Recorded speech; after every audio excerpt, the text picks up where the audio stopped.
So this session was recorded a month or so back, and it was just really apparent the variation of surfaces that I'm rolling on. It didn't seem that long ago that I was put off by rough surfaces. So much has changed. When I attempted to start inline skating a decade ago, that was the plan, to skate, to take up inline skating and start doing it. So I've read reviews, and I eventually spent like 200 quid, which seemed like a lot of money at the time for skates. Bought myself a set of Seba FR1s, and I wanted to wear them, but it was so hard.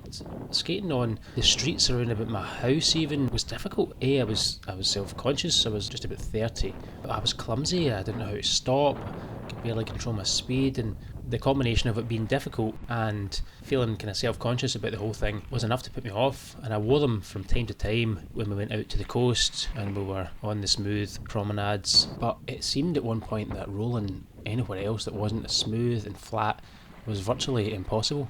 Those skates pretty much sat in my garage for the best part of a decade unworn. And it wasn't until I started watching YouTube videos a few years back, I actually started getting a grip on myself and thinking, this is doable, you just need to go and do it.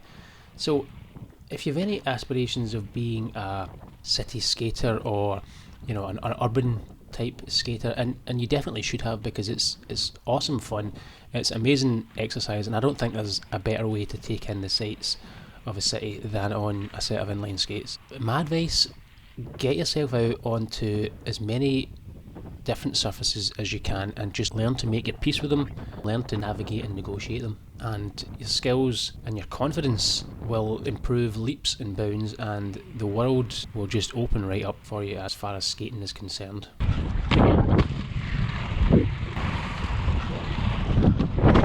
So in this session, I came into the town. I wanted to have a monkey about, just jumping over these stone benches.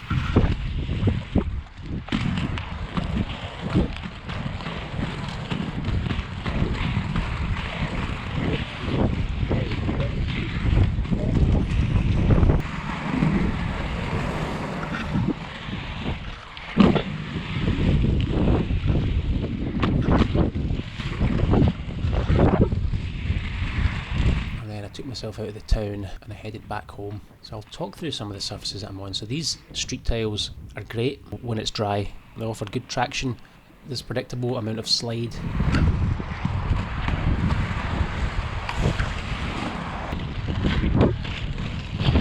This road surface is horrible. Onto a smoother path and then back onto this horrible knobbly surface. You feel that instant resistance when you go on from a smooth path to a rough road surface like this. And if it's pitted in places, which this is, then it's even worse. So yeah, you will stumble, you will get rejection in your stride, and then we move on to a smoother surface here, and then you're suddenly let loose. You get free roll on your wheels, you can just put down some power, because the traction is predictable on the smooth, when it's not so much in the rough.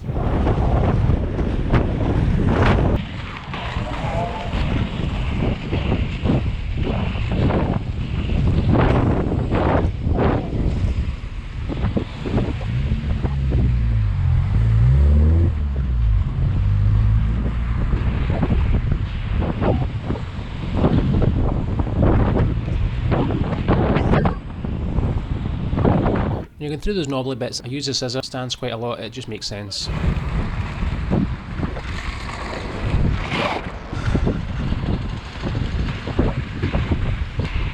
I spy a cyclist here. At first I thought, nah, I probably won't catch him. But then I started catching him.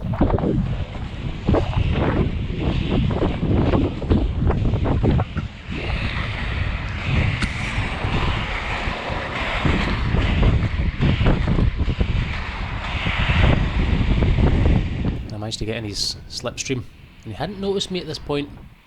I managed to stay behind him for quite a while before he actually notices me.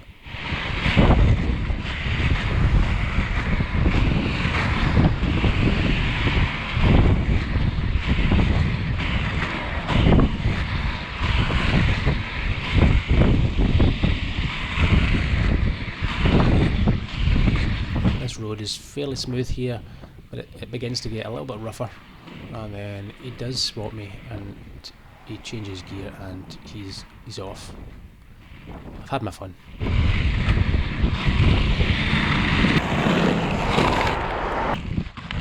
Okay, so this road, rough, onto a smoother path.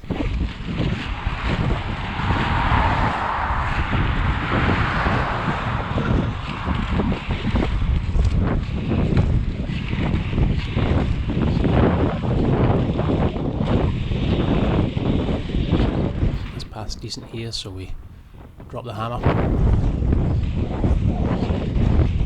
Just getting some good power out of those crossovers.